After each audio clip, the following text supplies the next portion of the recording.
Hello guys, আসসালামু আলাইকুম। সবাই কেমন আছেন? আশা করি সবাই ভালো আছেন। আলহামদুলিল্লাহ আমি অনেক ভালো আছি। দীর্ঘ 10 বছর পর আমি আমার নানি বাসায় আসছি। এসে দেখলাম অনেক কিছুই চেঞ্জ হয়ে গেছে, আগের মতো আর নেই। এখানে আসার একটি কারণ আছে, তো সেটাও আমি আপনাদেরকে জানাবো, তো আমার সাথেই থাকুন। এই রুমটাকে অনেক সুন্দর করে ডেকোরেশন করা হয়েছে, কারণ আমার মামাতো বোনকে দেখতে আসছিল, তো সেই জন্য সুন্দর করে এই রুমটা ডেকোরেশন করা হয়েছিল। আর এইটা হলো আমার নানির বাড়ি। তো আমার নানির নাম দিয়ে নানির বাড়িতে লেখা রয়েছে রেহেনা মঞ্জিল। অনেক কিছুর আয়োজন করা হচ্ছে, কারণ আমার মামাতো বোনকে দেখতে আসবে ওইখান থেকে অনেকজন, প্লাস আমার খালা খালু, আমরা আরো অনেক লোকজন। তো সেই জন্য এত কিছু রান্না তো বাড়িতে নিজেরাই রান্না করা যাবে না। তো মামি একটা বাবুর্চিকে ঠিক করে রাখছিল, তো সে বাবুর্চি এসে এই সবগুলো রান্না করবে। বাহিরে অনেকগুলো ডেস্কিতে রান্না হচ্ছে।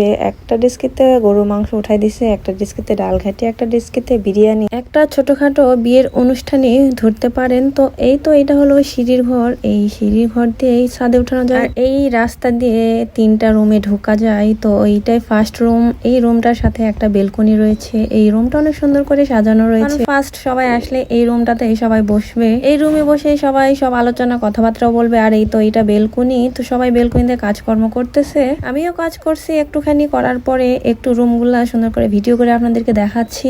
সিরিয়ালে 3টা রুম রয়েছে, তো মাঝখান দিয়ে একটা করে দরজা কাটা রয়েছে। তো আরেকটা রুমে আসলাম, এটা মাঝখানে রুম। এই রুমটাতে অনেক কিছুই রয়েছে। বাড়িতে আসলে অনেক মেহমান আসছে, তো এই জন্য রুমটা একটু অগোছালো রয়েছে। তারপর যাচ্ছি 3য় রুমে। এই রুমটাতে সবাইকে বসে একসাথে খাওয়ানো হবে। তো এই রুমটাতে টেবিল চেয়ার দিয়ে সুন্দর করে ডেকোরেশন করা রয়েছে। মেহমান আসার আগে এই রুমটাতে নাস্তাগুলো রেডি করে রাখা হয়েছে, কারণ মেহমান আসলে যদি তাড়াহুড়ো হয়ে যায় সেজন্য। আর তারা অনেক দূর থেকে আসতেছে, অনেক দেরি হয়ে যাবে, সেজন্য এই সবকিছু একটু তাড়াতাড়ি করে রাখা হচ্ছে। আর এই পাশে রয়েছে ওয়াশরুম, গোসলখানা। আর এই তো আমার মামাতো বোনও রেডি হচ্ছে, তো সবাই আমরা রেডি হয়ে গেছি। আর এই তো বলতে বলতে মেহমান চলে আসছে, তাদেরকে এখন স্বাগতম জানানো হবে, আমরা তাদেরকে বরণ করে নিব। আজকের মতো এইখানে শেষ করলাম, আবার নতুন ব্লগে আপনাদের সাথে দেখা হয়ে যাচ্ছে। সবাই ভালো থাকবেন। আসসালামু আলাইকুম, আল্লাহ হাফেজ।